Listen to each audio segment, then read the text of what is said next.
بسم اللہ الرحمن الرحیم۔ تمام حمد و ثنا خالق کائنات کے لیے اور تمام درود و سلام محمد و آل محمد کے لیے اور تمام لعنتیں دشمنان اہل بیت کے لیے۔ آج ایک موضوع زیر بحث ہے کہ دعا زہرا خود گھر سے گئی ہیں اور والدین یہ کہہ رہے ہیں کہ انہیں اغوا کیا گیا ہے، اور کہنے والے یہ کہہ رہے ہیں کہ خود ٹیکسی میں بیٹھ کر خیر سے لاہور چلی گئی۔ مقام غور یہ ہے کہ انسان چھوٹا سا بھی راستہ ہوتا ہے، مثال کے طور پہ حیدرآباد جانا ہے یا کہیں اور جانا ہے، تو کوشش کرتے ہیں کہ دو لوگ ہوں تاکہ ایک دوسرے سے بات چیت کرتے ہوئے سفر اچھا کٹ جائے۔ مجھ جیسی عمر رسیدہ خاتون ہمت نہیں کر سکتی کہ یہاں سے حیدرآباد تک ٹیکسی میں اکیلے بیٹھ کر چلی جاؤں، میرا کون کیا بگاڑ لے گا۔ لیکن پھر بھی زمانہ اتنا پرآشوب ہے کہ بڈھوں کو بھی نہیں چھوڑتے۔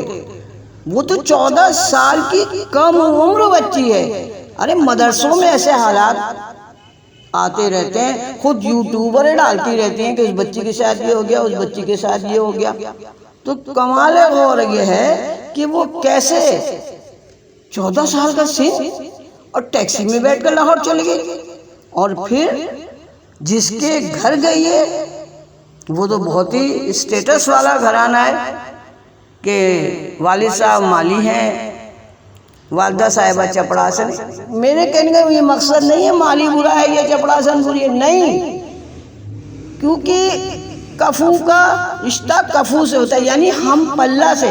اگر کوئی لڑکی کسی کو پسند بھی کرے گی تو کم سے کچھ تو معیار دیکھے گی، اور جس طرح دعا زہرا کا گھرانہ نظر آ رہا ہے اس سے تو ان کا اسٹینڈرڈ بہت اچھا نظر آ رہا ہے۔ اور پھر کمال ہے کہ اس کو ٹیکسی والا بھی اتنا اچھا مل گیا، اور پھر راستے میں کسی نے اس کو ٹیکسی میں نہیں دیکھا۔ ہم تو تھوڑا سا سفر کرتے ہیں رات کے 12 بجے کے بعد، اگر حالانکہ ہماری پوری فیملی ہوتی ہے، لیکن ٹارچ ڈال ڈال کے دیکھتے ہیں کہ کون بیٹھا ہے، کیا ہے اس کے پاس۔ اب ایک بچی اکیلی ٹیکسی والے کے ساتھ جا رہی، کسی پولیس والے نے نہیں پوچھا، کسی نے نہیں پوچھا کہ بیٹا کہاں جا رہی ہو، اور ٹیکسی والے سے نہیں پوچھا کہ تم اس کو لے کر کہاں جا رہے ہو۔ واہ بھائی واہ، کمال ہے۔ اور سب سے بڑا افسوس کا مقام ہے کہ بھائی جنہوں نے گودیوں میں پالا، جس ماں نے خونے دل چسا کے اس کو بڑا کیا، آج اس کا حق سب ختم ہو گیا۔ باپ نے محنتیں کر کے بچی کو پرورش کیا، محبت دی، خونے دل دیا، آج اس کا سب حق ختم ہو گیا، اس کو ملنے بھی نہیں دیا جا رہا۔ اور کہا جا رہا ہے ان کی وہ ایک زنیرہ صاحبہ ہیں، وہ ایک عمران صاحب ہیں، ایک بلال صاحب ہیں، ان کو تو پتہ نہیں کاظمی صاحب سے کیا بیر ہے۔ کہہ رہے ہیں جی ان کی لڑکی تو خود گئی ہے اور وہ تو بہت خوش ہے، اور اللہ نعوذ باللہ کی 14 سال کی بچی سے پوچھ رہے ہیں کہ تم ہنی مون منانے کہاں جاؤ گی۔ بھائی خدا کا خوف کرو، ایسی باتیں بچوں سے کرو، یعنی ہوا دے رہے ہیں کہ ہاں بھائی گھر سے بھاگو، اور پھر تم دیکھو کیسے مزے کی زندگی گزارو گی۔ افسوس کا مقام ہو۔ میں تو کہوں گی اللہ کرے تجھے 7 بیٹیاں ملے زنیرہ، اور عمران تیری بھی بیٹیاں ہی ہوں، اور وہ پھر گھر سے بھاگیں جب تجھے پتہ چلے گا، جب تجھے حقیقت معلوم ہوگی کہ ایک ماں اور باپ کس طرح تڑپتے ہیں اپنی اولاد کے لیے۔ ان کو ملنے نہیں دیا جا رہا، وہ اپنا سرٹیفکیٹ پیش کر رہے ہیں، وہ بچی کا بے فارم پیش کر رہے ہیں، وہ اپنی شادی کا کاٹ، اور اوپر سے زنیرہ صاحبہ کہہ رہی ہیں یہ تو خود بھاگ کے انہوں نے شادی کی ہے، ان کے تو بھائی ماموں نے بھی بھاگ کے شادی کی ہے، تو فلاں نے بھی۔ اور افسوس کا مقام ہے جو اپنی شادی کا سرٹیفکیٹ پیش کر رہا ہے، کارڈ، وہ بتا رہا ہے میری شادی میں 1200 افراد آئے تھے، بھاگنے والوں کی شادی میں 1200 افراد نہیں آتے۔ اور پھر عاشق ایوان جیسی وزیر، جو کہ آج کل وزیر بھی تھی، سابق وزیر، وہ تک ان کی شادی میں شرکت کر چکے، تو ایسے کوئی کسی کا نام نہیں لے دے گا۔ شرم کرو کسی پہ ایسے تہمت لگاتے ہوئے، افسوس کا مقام ہے۔ دل خون کے آنسو ہوتا ہے۔ میں تو اب تک میں نے سب یوٹیوبروں کی گفتگو سنی، سب سنی، لیکن خون کے گھونٹ پی کے رہ گئی۔ لیکن جب میں نے دیکھا کاظمی صاحب قرآن سر پہ رکھے ہوئے گریہ کر رہے ہیں، تو میں نے کہا اب تو مجھے بھی کچھ بولنا چاہیے، کیونکہ ظالم کا ظلم دے کر خاموش رہنا بھی ظلم کا ساتھ دینے کے برابر ہے، اور انشاءاللہ یہ قرآن اٹھانا رنگ لائے گا۔ ماضی میں دیکھتے ہیں کہ جس نے بھی اہل بیت کے چاہنے والوں کے لیے غلط سلط بولا، اس کا انجام اتنا برا ہوا، اتنا ذلیل و رسوا ہوا کہ ان کے چاہنے والوں نے انہیں تھوک دیا۔ کسی نے کسی صاحب سے سوال کیا، میں نے سنا ہے کہ آپ شیعہ ہو رہے ہیں، تو انہوں نے کیا فرمایا؟ انہوں نے کہا کھانا تو پخانا بن سکتا ہے، لیکن پخانا کھانا نہیں بن سکتا، میں کیوں شیعہ ہوں گا؟ ارے بھائی، شیعہ تو وہی ہوگا جو رسول کے نزدیک ہوگا، شیعہ تو وہی ہوگا جو آل محمد کا چاہنے والا ہوگا۔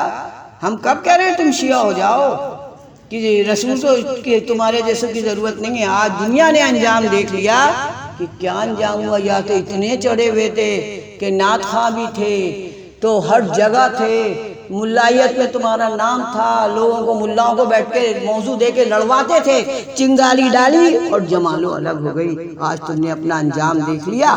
اسی طرح زنیرہ تو بھی ہوشیار ہو جا، بلال تو بھی ہوشیار ہو جا، اور عمران تم بھی ہوشیار ہو جا۔ اللہ کی لاٹھی بے آواز ہے، جب گرتی ہے تو پتہ بھی نہیں چلتا، اور سانس لینے کا، فریاد کرنے کا بھی موقع نہیں ملتا۔ بس نہ ستاؤ لوگوں کو، مظلوموں کو، کہ ان کی آہ عرش تک پہنچے۔ مظلوم کی آہ عرش تک پہنچتی ہے، بیٹی والے کی آہ عرش تک پہنچتی ہے۔ یہ سوچ لو، آپ کو تو نیوٹرل ہونا چاہیے تھا، آپ کو دونوں کی کہنی چاہیے تھی۔ آپ ایک ہی کا پلہ بجائے جا رہے ہیں، اور حتیٰ کہ ان کے ماں باپ کا کیا قصور ہے؟ اب وہ تو وہ اپنے بھتیجے سے شادی کرے، اس کی عمر کیا، اس کی عمر کیا، اور وہ پلاٹ کا مسئلہ تھا بیریا ٹاؤن کے، وہ کہہ رہے ہیں کہ یہ لوگ کاغذ دیکھ لو، یہ تو میرے اپنے نام ہے، تو پھر ان کو کیا ضرورت پڑی ہے؟ کہاں سے غلط سلط معلومات حاصل کرنے کے بعد بہت بہترین صحافی بن گئی، میں نے یوں صحافت میں کیا ہے، میں نے یوں صحافت میں، اور ہم نے تو ایسی میں تو کچھ اپنے منہ سے کہوں گے نہیں، ایسی آپ کی تصویریں دیکھ لی ہیں یوٹیوب پہ، علامان الحفیظ، بلکہ سارا جو کچھ آپ نے دعا زہرا کے والد پہ، ان کی والدہ پہ تہمتیں لگائی ہیں، وہ سب آپ کے، اور میں کہتی ہوں آپ کا میاں کیسا آپ کو برداشت کر رہا ہے، جس طرح کی آپ حرکتیں کر رہی ہیں، اور پھر اس کی شکل نہیں دکھائی آپ نے اپنے شوہر کی، پھر آپ کہیں گے شوہر کا کیا واسطہ؟ تو بھائی دعا زہرا بھاگی ہے یا نہیں بھاگی ہمیں سے غرض نہیں، ان کے والدین پہ تہمتیں تم کیوں لگا رہی ہو؟ افسوس کا مقام ہے۔ میں تو بس یہی کہوں گی کہ اے میرے پروردگار، ظالم کی رسی اتنی نہ دراز کر کہ وہ آپے سے نکل جائے، بس اس کی رسی کو کھینچ لے تاکہ انہیں پتہ چل جائے کہ ظلم کیا ہوتا ہے اور انصاف کیا ہوتا ہے۔ اور اللہ تیرا انصاف وہ ہے کہ کوئی انصاف نہیں کر سکتا۔ بس میں تجھ سے یہی دعا کروں گی میرے پروردگار، دعا زہرا کے والدین کا کلیجہ ٹھنڈا رکھ اور ان کو ان کی بیٹی سے ملا دے۔ اے میرے پروردگار، تجھے واسطہ محمد و آل محمد کا، ان ظالموں کو بھی تو بتا دے جو ظلم کر رہے ہیں، جو الٹی سیدھی باتیں بنا رہے ہیں، جو تہمتیں لگا رہے ہیں۔ بس میں تو اتنا ہی کہوں گی، میں کوئی سیاستدان نہیں ہوں، میں کوئی وہ نہیں ہوں بہت بڑی سیاستدان یا بہت بڑی سوشل ورکر، میں ایک عام ماں ہوں، میں بھی بچیاں رکھتی ہوں، میرے سینے میں ماں کا دل ہے، بس میرا کلیجہ خون کے آنسو رو رہا ہے۔ اور یقین مانیں، خدا گواہ اس وقت بھی مجھے بخار ہے، جب سے میں اس طرح کے واقعات سن رہی ہوں، بس میرا دل خون کے آنسو رو رہا ہے۔ میں التجا کروں گی ان لوگوں سے جو خلاف بول رہے ہیں، کم سے کم آپ اس کی معافت میں نہ بولو تو تہمتیں تو نہ لگاؤ، ان کے والدین کے دل کو نہ دکھاؤ۔ ایک تو وہ پہلے ہی لٹے ہوئے، پہلے ہی دل دکھا ہوا ہے۔ اور میں تو سلام پیش کرتی ہوں کاظمی صاحب کو کہ کوئی اور ہوتا تو کہتا لعنت بھیجو، بھاگ گئی تو بھاگ گئی، ہم کیوں وہ کریں، چاہے وہ بیچاری نہ بھی بھاگی ہوتی لیکن انہیں اپنی بیٹی پہ اتنا اعتماد کہ انہوں نے اسٹینڈ اٹھایا کہ میری بیٹی ایسی نہیں ہے، میری بیٹی ایسی نہیں ہے۔